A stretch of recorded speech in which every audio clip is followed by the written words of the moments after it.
उपमुख्यमंत्री ज्या आता निवडणूक लढत आहेत सुनीत्राजी पवार, आणि यांचाही फोन होता, त्यांना फोन होता, आणि तिथली एकूण परिस्थिती मीन्स एकूण आमच्या सगळ्या लोकांची भावना लक्षात घेता इकडे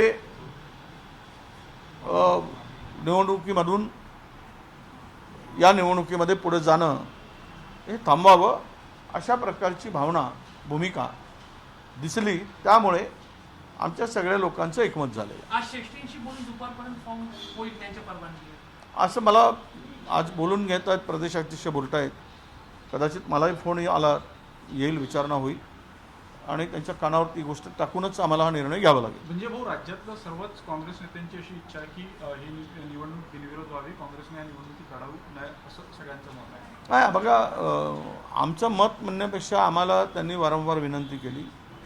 खरं तर यापूर्वी निवडणुका झाल्या आहेत, हे काही भारतीय जनता पक्षाने काही पाळलं नाही. अनपोज निवडणुकीसाठी ज्या ठिकाणी कुटुंब एखाद्या सिटिंग MLAची MP ची ज्यावेळेस देत होते त्यावेळेस आपण त्यांच्या कुटुंबियाकडे फार भावनेने बघतो, वेगळ्या भावनेने, आणि त्यामुळं त्या निवडणुका अनपोज व्हाव्यात अशा साधारणच्या भावना आहे. पण नांदेडमध्ये असेल किंवा पंढरपूरमध्ये असेल, अनेक ठिकाणी त्या ठिकाणी या निवडणुका म्हणजे बिनविरोध झालेल्या नाही. त्यामुळे याही वेळेस आमची अशी भावना होती की तर पळता परंपरा किंवा पाळतच नसतील कोणी, ही जे काय आपण एकमेकाला घेऊन समजून त्यावेळेस दुःखामध्ये एकमेकाला जी मानवतेची माणुसकीची एक भावना असते, भूमिका असते, भावनिकतामध्ये नातं म्हणजे जोपासलं जातं, पण ते होताना दिसलं नाही. म्हणून आम्ही फॉर्म भरला होता. पण अनेकांच्या ज्या संदर्भातल्या आत्ताच्या भावना आहेत, अजितदादांच्यावर एक नेता म्हणून असलेलं प्रेम आहे किंवा एक नेता म्हणून त्यांना लोकांमध्ये एक स्थान होतं, महाराष्ट्राच्या राजकारणात एक अग्रगण्य असं स्थान होतं.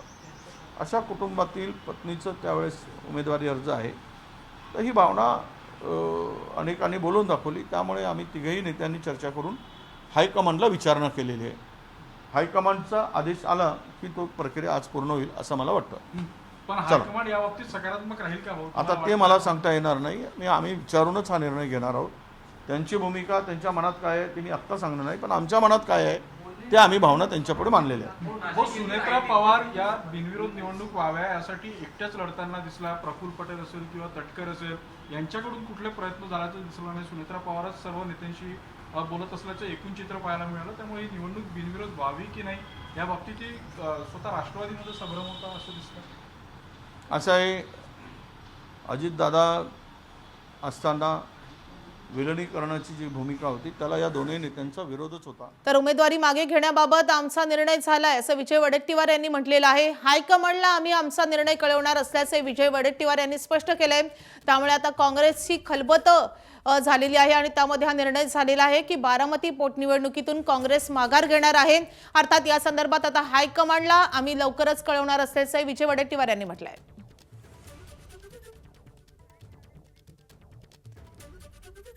तर उमेदवारी परत घेण्यासाठी किंवा माघारी घेण्याबद्दल विजय वडेट्टीवार यांनी नेमकं काय म्हटलं आपण पुन्हा एकदा पाहूयात.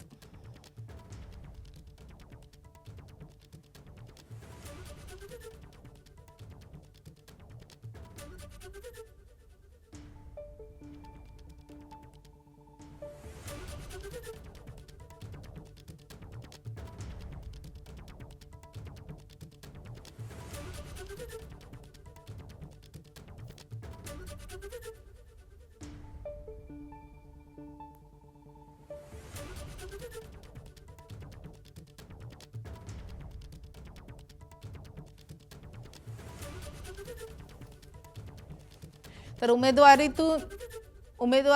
उमेदवार मागे घेण्याबाबत आता निर्णय झाल्याचं विजय वडेट्टीवार यांनी म्हटलेलं आहे.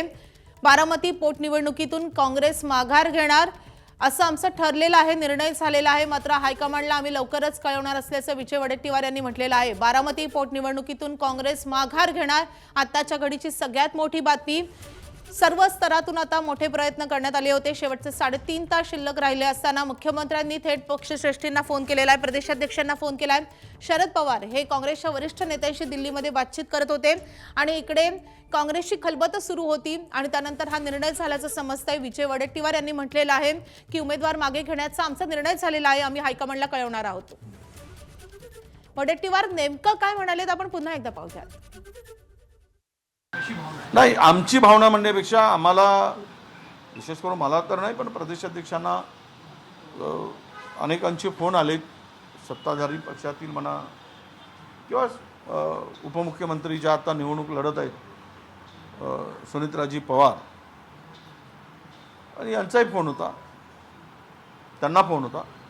आणि तिथली एकूण परिस्थिती मीन्स एकूण आमच्या सगळ्या लोकांची भावना लक्षात घेता तिकडे निवडणुकीमधून या निवडणुकीमध्ये पुढे जाणं हे थांबवावं अशा प्रकारची भावना, भूमिका दिसली. त्यामुळे आमच्या सगळ्या लोकांचं एकमत झालं. आज श्रेष्ठींशी बोल